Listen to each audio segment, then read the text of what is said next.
नवरात्रि के सप्तम दिवस के ऊपर आपको बहुत बहुत मुबारकबाद। आज हम भगवती के सप्तम स्थान जो योगा में सहस्त्र चक्र के नाम से जाना जाता है, ये सातवें लोक का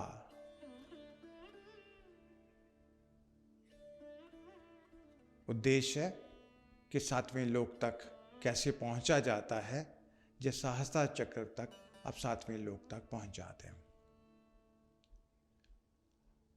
ओम भुवा, ओम भवा, ओम सवा, ओम महा, ओम जना, ओम तपा और ओम सत्यम।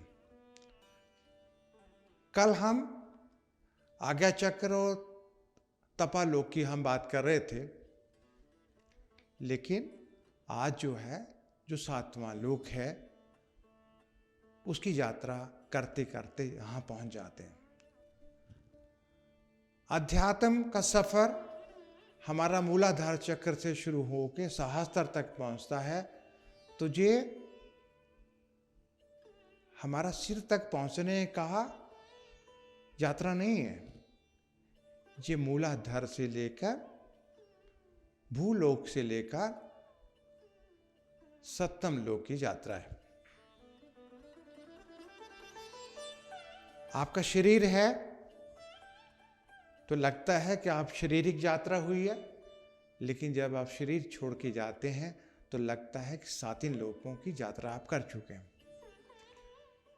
और जब आप प्राण छोड़ते हैं तो लगता है कि आप यहाँ पर नहीं हैं, आप इतना लंबा सफर कैसे कर लिया।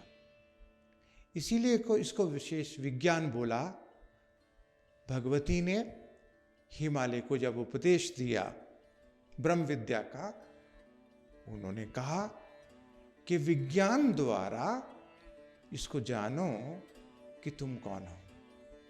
तो जो मैं उपदेश दे रही हूं इसका ध्यान, जिसका जो आधार है वैज्ञानिक आधार है, इसको विज्ञान के द्वारा तुम इसको जानो। और जो हमारी जो देह है, हमें दिखने में जो देह नजर आती है, अगर देह वास्तव में जागृत होती है तो ये ही देह देवताओं की देह मानी जाती है। इसमें सारे ही देवता आपको मिल जाएंगे। जो नीचे हमने पहले दिन बात की आज्ञा चक्र की, आज्ञा चक्र में हमने हा औरक्षा दो जो वर्ण है वो इसमें आपको मिलते हैं। विशुद्धानंद चक्र में जो 16 मात्राएं हैं, 16 जो हैं हमारी वर्णमाला के विशेष जो शक्तियां हैं उसमें प्राप्त होती हैं। अनाहत चक्र में पहले हमने डिस्कस किया था, अनाहत चक्र में जो 12 हैं और मणिपुर चक्र में 10 है। और स्वादिष्ठान चक्र जो है उसमें 6 है और मूलाधार चक्र में 4 है। तो हम योग करते हुए 4 जो शक्तियां हैं, जो 4 शक्तियां का मतलब है 4 रुद्र, 4 उनकी शक्तियां, 4 विष्णु उनकी शक्तियां, 16।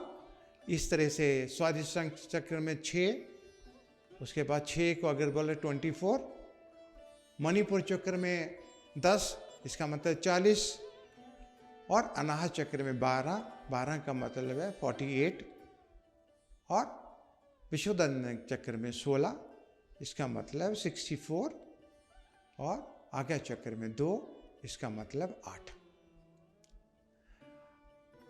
हमारे आ से लेके आ तक और का से लेके आखिरी शब्द तक ये जो 50 हमारी वर्ण और मात्राएं हैं, ये आकर सहस्त्र में सब जाके एकत्र हो जाती हैं। आप कह सकते हैं कि नीचे जो कुछ भी शरीर का संचालन हो रहा था, उसका जो हेड ऑफिस है, जो हेड क्वार्टर है, जो सहस्त्र है, ये परब्रह्म परमात्मा का एक वो स्थान है जहाँ पर पूरे शरीर का संचालन होता है। विज्ञानी कहते हैं कि शरीर का संचालन कहाँ होता है, कहते थे मस्तिष्क शरीर का संचालन करता है। अगर उनको बोले कि मस्तिष्क किसका संचालन करता है, वो कहते हैं जी मन मस्तिष्क को संचालित करता है। उनको बोले मन किसको संचालित करता है, तो चुप हो जाते हैं। इसके आगे हमें कुछ नहीं आता। जहाँ से बुद्धि की समाप्ति हो जाती है, जहाँ कुछ हम सोच नहीं सकते क्या आगे क्या हो सकता है, वहाँ से ज्ञान की यात्रा प्रारंभ होती है। जहाँ बुद्धि की समाप्ति हो जाएगी, वहाँ पर विशेष ज्ञान शुरू हो जाता है। उसी को हम विज्ञान कहते हैं। जहाँ जहाँ पर आपको अपना सही सही भान हो जाता है, सही आपको जानकारी मिल जाती है, यही जो विज्ञान है, जो विशेष विज्ञान है। उसका पांचों तत्वों का आपको ज्ञान मिल जाता है। और आज की डेट में जितने भी साइंस के ऊपर रिसर्च हो रही है, चाहे नासा में हो रही है, इन 5 तत्वों के ऊपर रिसर्च हो रही है। चाहे अंतरिक्ष में अंदर हो रही है, चाहे आपकी वायु में हो रही है, या अग्नि में हो रही है, या जल में हो रही है, पृथ्वी में हो रही है। ये 5 तत्वों के ऊपर ही अनुसंधान हो रहे हैं। इसके अलावा कोई ऐसा अनुसंधान नहीं हो रहा है जो विशेष हो। वही चीज़ है जो अवेलेबल है, उसी की खोज की जा रही है। और ये यात्रा चाहे आंतरिक रूप से यात्रा पूर्ण रूप से कर ली जाए, जहाँ साइंस लगी हुई है, इस यात्रा को हम स्थूल रूप से कैसे संपन्न कर सकते हैं। जैसे ही हम आज्ञा चक्र से सहस्त्र तक पहुंचते हैं, तो भगवती महाशक्ति कुंडलिनी देवी मूलाधार से सहस्त्र में पहुंच जाते हैं। एड़ा और पिंगला और सुषुम्ना और चित्रणी नाड़ी, जो विशेष नाड़ियां हैं, तो अगर हम इसको बहुत ध्यान से जरा गौर से हम जानते हैं, जो प्राणायाम करते हैं, जो हम बाईं तरफ से प्राणायाम लेते हैं, हम पूरक प्राणायाम करते हुए जब हम अपनी कुंडलिनी शक्ति को जागृत करके सहस्त्र में लेके आते हैं, तो सहस्त्र में ले जाने के बाद हमारा मेन मकसद क्या है? सहस्त्र में ले जाकर इस शक्ति को थोड़ा सा आगे बढ़ेंगे, जो हम बाद में डिस्कस करेंगे, लेकिन आज हम उसके ऊपर भी चर्चा करेंगे। सहस्त्र के अंदर ही एक कलवा नाम की आध्यात्मिक चक्र है, उसके बाद निर्वादिका है, निर्वादिका के बाद अर्धचंद्र है, अर्धचंद्र के बाद वाद, वाद के बाद नादांत, और नादांत के बाद महाशक्ति। जो 13वें स्थान पे महाशक्ति है, ये क्या है? भगवती महामाया।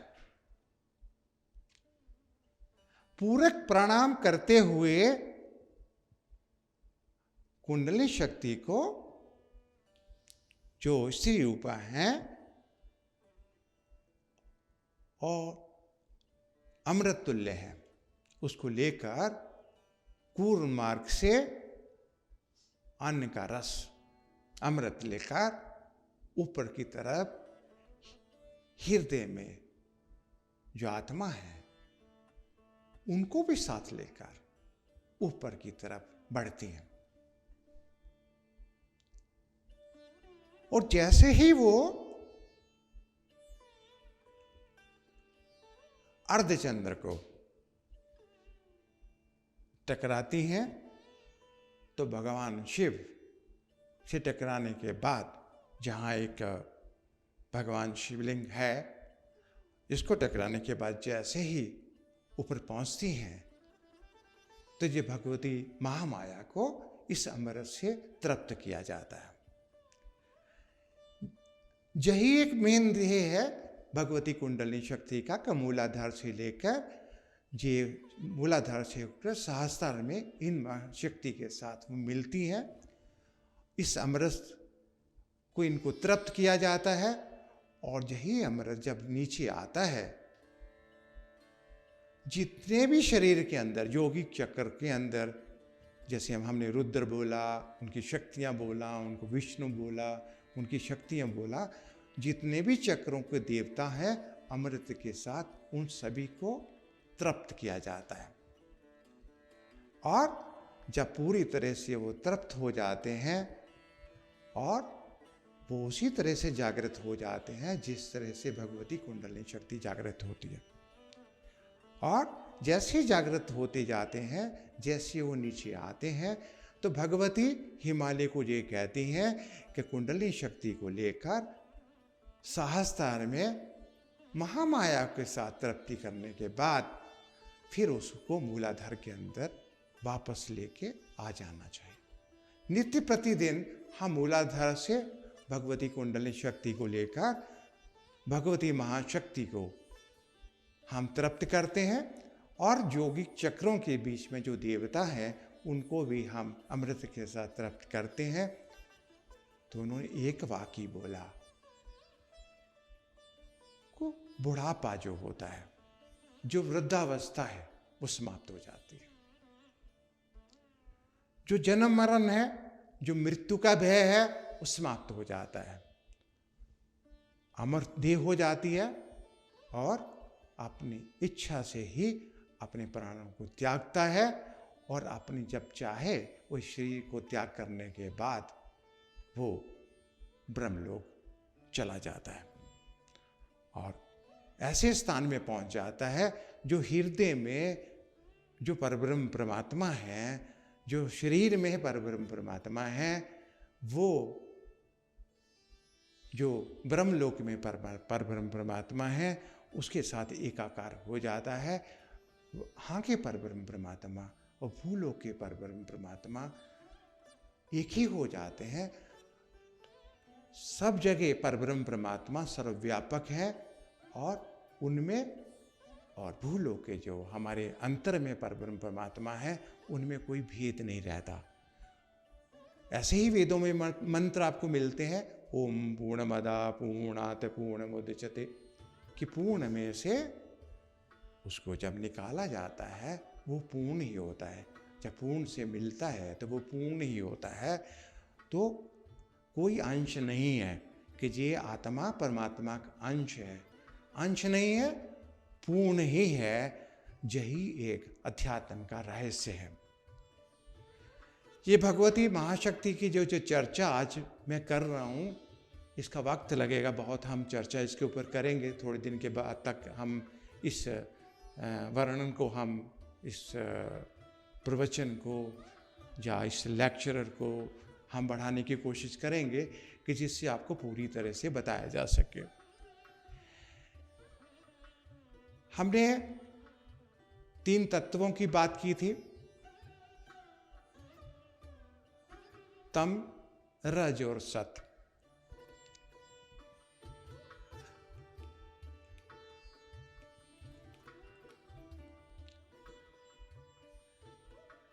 तम और रज हमारा आज्ञा चक्र तक, और सहस्त्र जो है सत्य है।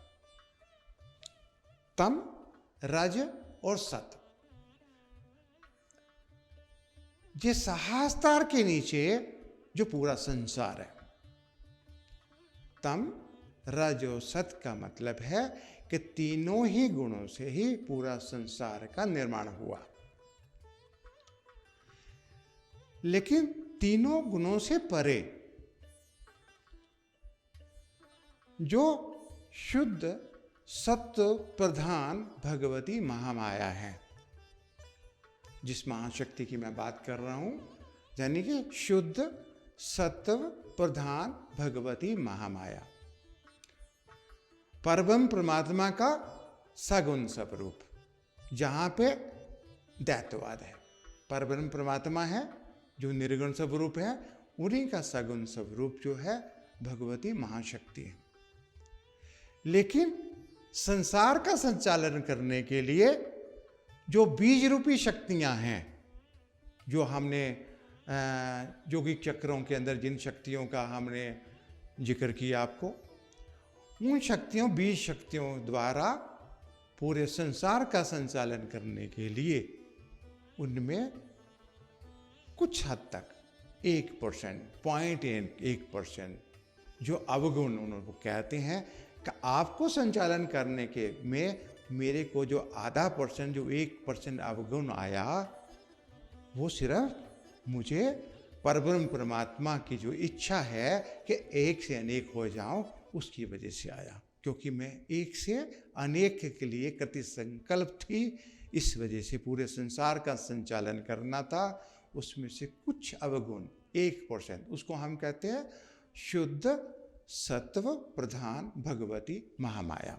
जब हम संसार में रहते हैं हमें तम भी चाहिए, हमें रज का प्रतिशत भी चाहिए, लेकिन सत्य का परसेंटेज, अगर हमारे पास सत्य का परसेंटेज बहुत ज़्यादा है, रज का परसेंटेज उससे थोड़ा कम है और तम का कुछ थोड़ा परसेंटेज है, तो तब हम कह सकते हैं हम सत्यवादी हैं। लेकिन सत्यवादी का ये मतलब नहीं है हम निर्धन हैं। सत्यवादी का मतलब ये है कि हम एक दिन में लाखों आदमी को भोजन करा सकते हैं। लेकिन जो रज वो तमवादी है, वो अपने परिवार को मुश्किल से पाल पाता है। लेकिन धीरे धीरे अगर सत्य बढ़ता जाता है तो अपने परिवार को तो पाल लेता है, वो अपने साथ बहुत सारे परिवारों को लेके भी पाला जा सकता है। ऐसे बहुत सारे एम्प्लॉयर आपको देखने को मिलते हैं जो पूजनीय हो जाते हैं, जिनकी वंदना की जा सकती है, जिनकी इज्जत है, जिनका मान है। ऐसा नहीं है कि बीच में ऊंचाइयों के ऊपर वो पहुंचे हुए ही होते हैं, लेकिन अपने बारे में जानते नहीं है, लेकिन कुछ जानते भी हैं। सहस्त्र चक्र में रहकर परब्रह्म परमात्मा, जिसको हम शून्य चक्र कहते हैं, शून्य चक्र इसलिए कह सकते हैं जिस शून्य में से सब कुछ ही प्राप्त हुआ, और शून्य में से ही जितने भी वर्ण निकले, शून्य से ही सारी मात्राएं निकली, शून्य से ही हमारी संख्या 1, 2, 3, 4, 5, 6, 7, 8, 9 निकली। क्योंकि 0 से लेके 9 तक जो पूर्णांक है, बाकी तो 0 के बाद ही जितने भी 0 लगाते जाएंगे वो संख्या बढ़ेगी। ये सारे के सारे जो निकले शून्य में से निकले। तो हमारे जो हमने पहले दिन जिक्र किया था कि हम एक ऐसे केस स्टडी के ऊपर हम बात कर रहे हैं कि परब्रह्म परमात्मा इतने बड़े व्यवसाय को कैसे चला रहे हैं।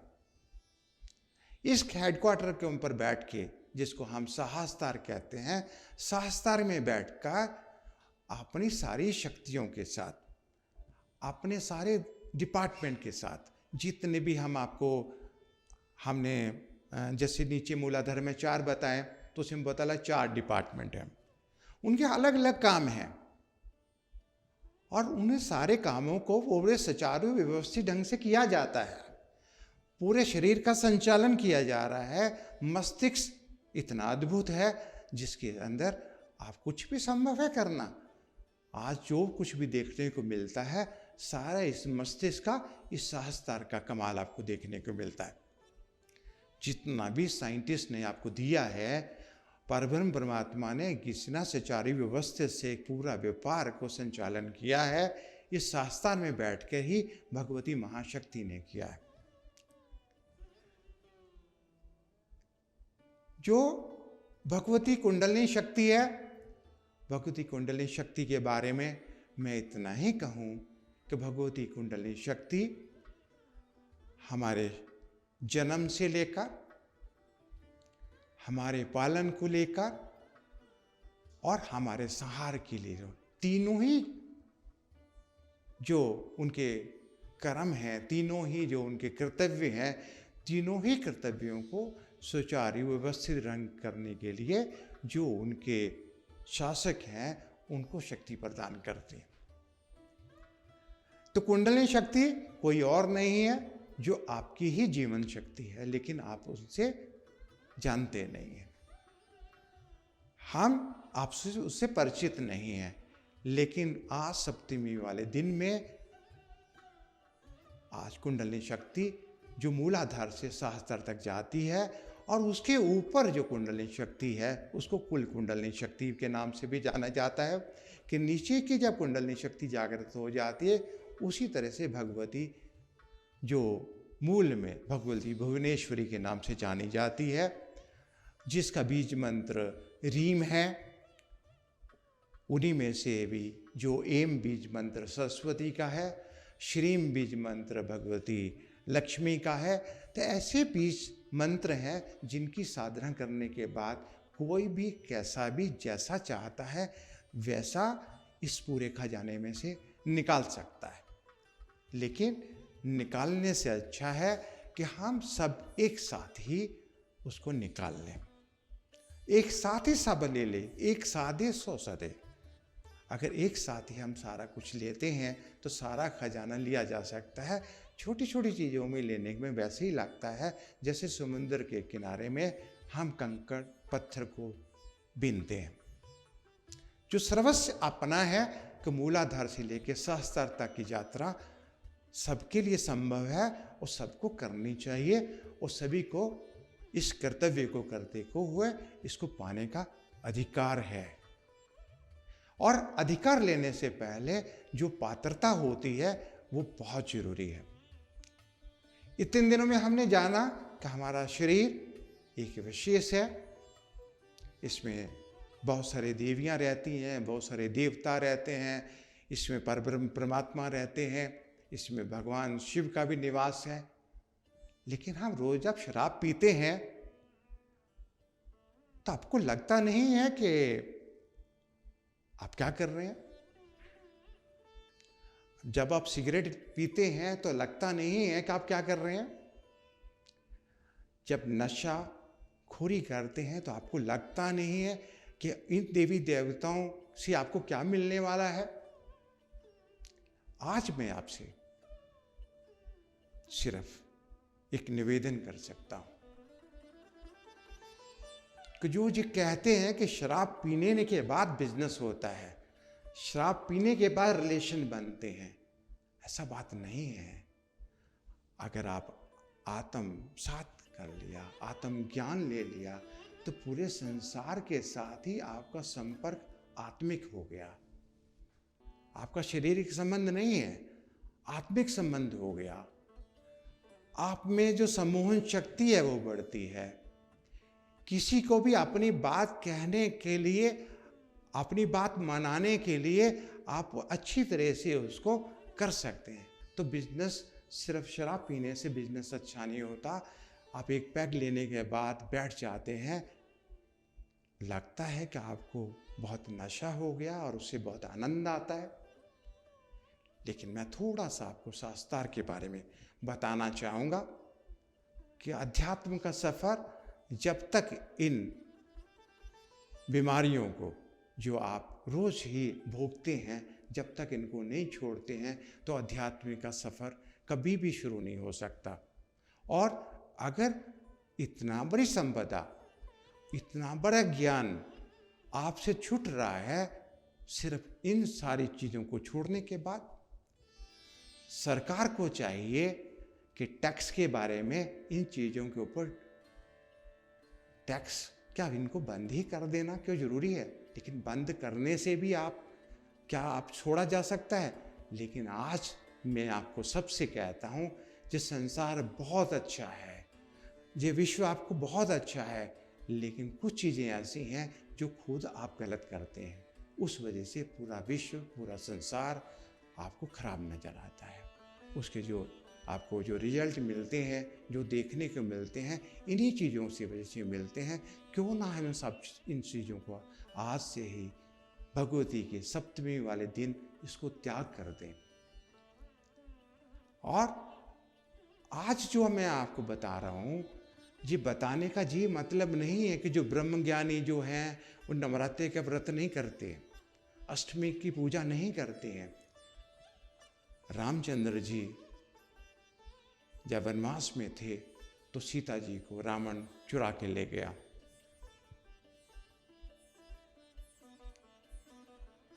अब जिस पति की पत्नी कोई उठा के ले जाएगा, वो भी राजा है, वो दशरथ का पुत्र है, और जिस ससुर ने उसको बेटी दी वो राजा जनक थे। तो उन्होंने बोला किसको मुंह दिखाऊंगा कि मेरी पत्नी को उठा के ले गया रावण। नारद जी उनके पास आते हैं, कहते हैं कि अष्टमी जो नवरात्रि का व्रत करो, भगवती का पूजन करो, नवरात्रि करते हैं, और अष्टमी वाले दिन भगवती साक्षात दर्शन देती है। मैं भी कहता हूं कि साक्षात भगवती दर्शन देती है। मैंने भी भगवती का दर्शन किया है, आप भी भगवती का दर्शन कर सकते हैं। जब भी वो सुषुम्ना के मार्ग में प्रकट होती हैं तो दर्शन देती हैं, इसमें किसी तरह का कोई संदेह है ही नहीं। तो ये सप्तमी का दिन आप सबके लिए मुबारक हो। हम कल बात अष्टमी के ऊपर करेंगे। अष्टमी के साथ साथ ही भगवती के दूसरे भी हम बातें करते जाएंगे, और जब तक हम 16वीं कला के ऊपर बात नहीं करते हैं इस कथा को हम तब तक हम लगातार रोज रोज आपसे मिलते रहेंगे। और कल का मैं आपको निमंत्रण देता हूँ, सब प्रस्तुत होइए और इस कथा को दोबारा अगले पड़ाव के ऊपर उसकी बात को सुनिए। आपको बहुत बहुत आशीर्वाद, और खुश रहिए, आबाद रहिए, संतुष्ट रहिए, और पूरे विश्व को शांति ऊपर ले जाने के लिए आप भी मेरा साथ दीजिए।